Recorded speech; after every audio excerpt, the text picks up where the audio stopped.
अजीब जानवर है ये। ऐसा जानवर मैंने पहले कभी नहीं देखा।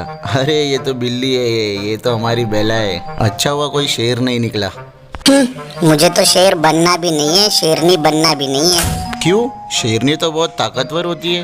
हाँ हाँ होती होगी, फिर भी मुझे शेरनी नहीं बनना है। हाँ तो वही तो पूछ रहा हूँ, क्यों ऐसे है? रीजन क्या है?